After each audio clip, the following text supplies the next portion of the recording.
আসসালামু আলাইকুম। Welcome back to my channel Manjara's kitchen BD. আশা করছি সবাই ভালো আছেন। আজ আমি এমন একটা রেসিপি নিয়ে হাজির হয়েছি যেটা সারা বছরই কম বেশি সবাই খেতে খুব পছন্দ করে। বিশেষ করে আমাদের দেশে রমজান মাসে ইফতারিতে এটা খুবই জনপ্রিয় ও পছন্দনীয় একটা রেসিপি। সেটা হলো বেগুনি। কিভাবে খুব ইজিলি ক্রিস্পি করে এই বেগুনি বানিয়ে নেওয়া যায় সেটাই আপনাদের সাথে শেয়ার করছি। তো চলুন রেসিপিটি দেখে নিই।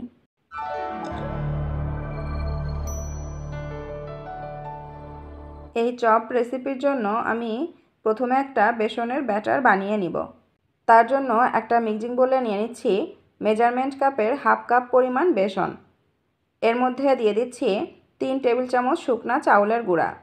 এই চাউলের গুঁড়া দেওয়ার ফলে চপটা খেতে বেশি মুচমুচে হবে। এরপর এখানে দিয়ে দিচ্ছি স্বাদমতো লবণ। এরপর দিচ্ছি হাফ চা চামচ হলুদের গুঁড়া। এখন দিচ্ছি হাফ চা চামচ শুকনা মরিচের গুঁড়া। সাথে দিয়ে দিচ্ছি 1 চা চামচ ভাজা জিরার গুঁড়া। এগুলো সুন্দর করে এভাবে হাত দিয়ে কিছুক্ষণ মেখে নিব। এভাবে কিছুক্ষণ মাখানোর পর এখানে পানি অ্যাড করব। এটা নর্মাল পানি অ্যাড করছি। প্রথমে অল্প অল্প পরিমাণ পানি দিয়ে এভাবে একটা পাতলা ব্যাটার তৈরি করে নিতে হবে। পানিটা একেবারে বেশি দিয়ে দেওয়া যাবে না। পানিটা দেওয়ার পরে এভাবে হাতের সাহায্যে কিছুক্ষণ সুন্দর করে মেখে নিতে হবে। ভালোভাবে মাখানো হয়ে গেলে একটা ঢাকনা দিয়ে আমি এটা 10 থেকে 15 মিনিটের মতো ঢেকে রেখে দিচ্ছি। বেগুনি বানানোর জন্য প্রথমে আমি বেগুন ধুয়ে এমন পাতলা পাতলা স্লাইস করে কেটে নিয়েছি। আজ আমি 2 রকম শেপের বেগুনি দেখাবো। তার জন্য 2টা আলাদা শেপের বেগুন কেটে নিয়েছি। এবার বানিয়ে নেওয়া বেসনের গোলার মধ্যে বেগুনির পিসগুলো এভাবে দিয়ে দিচ্ছি। বেগুনের স্লাইসগুলো বেসনের মধ্যে দিয়ে চারপাশ থেকে এর গায়ে বেসনটা কোট করে নিতে হবে। বেগুনের গায়ে বেসনটা ভালোভাবে মাখিয়ে নেওয়ার পর এগুলা এখন তেলে ভেজে নিব। তার জন্য চুলায় প্যান বসিয়ে পর্যাপ্ত পরিমাণে সয়াবিন তেল দিয়ে নিয়েছি। বেগুনিগুলো ডুবো তেলে ভাজতে হবে। আমি তেলের পরিমাণটা সেভাবেই দিয়ে নিয়েছি। তেলটা খানিকটা গরম হয়ে আসলে এর মধ্যে একে একে এখন বেসনের কোট করে নেওয়া বেগুনগুলো দিয়ে দিচ্ছি। এ পর্যায়ে চুলার আঁচ অবশ্যই মাঝারি রাখতে হবে, না হলে উপর থেকে বেসনটা দ্রুত পুড়ে আসবে, কিন্তু ভিতরের বেগুনগুলো কাঁচা থেকে যাবে। এগুলো তেলের মধ্যে দেওয়ার পর একটা চামচের সাহায্যে চারপাশ থেকে তেল এভাবে উঠিয়ে এর উপরে দিয়ে দিচ্ছি।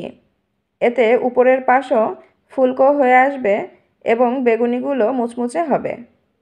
ভিউয়ার্স, বিভিন্ন ধরনের মজার মজার রেসিপি পাওয়ার জন্য মনে করে আমার চ্যানেলটি সাবস্ক্রাইব করে পাশে থাকা বেল বাটন প্রেস করে দিবেন সবার আগে নোটিফিকেশন আপনি পাওয়ার জন্য। এগুলো নিচের পাশ ভাজা হয়ে গেলে একে একে উল্টে দিব অপর পাশ ভেজে নেওয়ার জন্য। বেগুনি ভাজতে মোটামুটি 3 থেকে 4 মিনিটের মতো সময় লাগে। এগুলা বেশি তাড়াহুড়া করে ভাজলে এর ভিতরটা কাঁচা থেকে গেলে এটা খেতে কিন্তু বেশি ভালো লাগবে না। আমার বেগুনিগুলা কালার এসে গেছে। এখন এগুলা তেল ঝরিয়ে অন্য একটা পাত্রে নামিয়ে নিচ্ছি।